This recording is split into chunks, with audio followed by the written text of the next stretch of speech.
नमस्कार मेरे प्यारे विद्यार्थियों, आप सभी का मैं सादर अभिनंदन करती हूँ। ईश्वर से आप सभी के बेहतर स्वास्थ्य, सुंदर भविष्य और सुरक्षित जीवन की कामना करते हुए मैं आज का अध्ययन कार्य आरंभ करती हूँ। आज हम प्रियतम पाठ के चतुर्थ चरण का अध्ययन करेंगे। इस चरण के अंतर्गत हम पाठ के बोधमूलक प्रश्न और भाषा बोध का अध्ययन करेंगे। तो शुरू करते हैं आज का अध्ययन कार्य।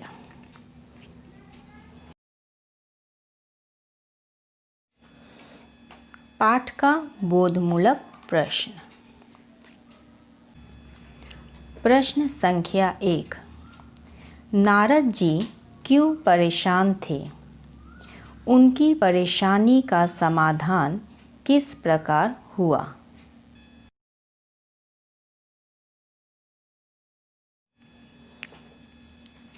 प्रश्न का उत्तर हम इस प्रकार लिखेंगे। नारद जी इसलिए परेशान थे कि प्रभु विष्णु को उस सज्जन किसान में ऐसी कौन सी विशेषता नजर आई जिससे वह उसे अपने प्राणों से प्रियतम मान लिए। दूसरे प्रश्न का उत्तर हम अवतरण बदल कर लिखेंगे। इस परेशानी का समाधान प्रभु विष्णु तेल से भरे पात्र के माध्यम से करते हैं। बोधमूलक प्रश्न का प्रश्न संख्या 2। निराला जी ने कर्म और भक्ति का सामंजस्य किस प्रकार दर्शाया है? स्पष्ट करें।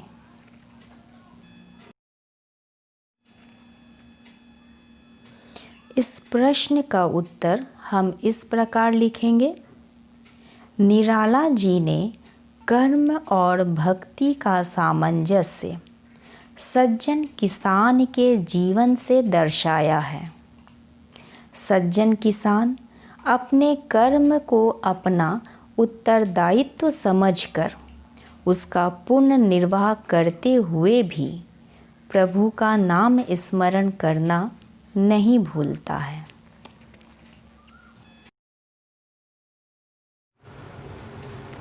बोधमूलक प्रश्न का प्रश्न संख्या 3। नारद लज्जित हुए, कहा यह सत्य है। उपरोक्त पंक्तियों का आशय सप्रसंग स्पष्ट कीजिए। इसका उत्तर हम इस प्रकार लिखेंगे।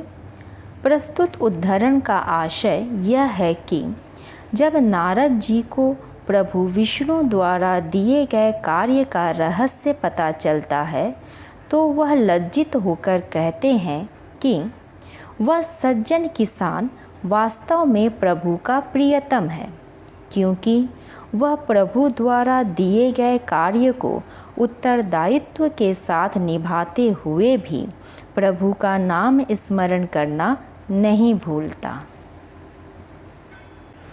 अब हम आते हैं पाठ के भाषा बोध पर। भाषा बोध के अंतर्गत हम निम्नलिखित शब्दों के 3 पर्यायवाची शब्द जानेंगे।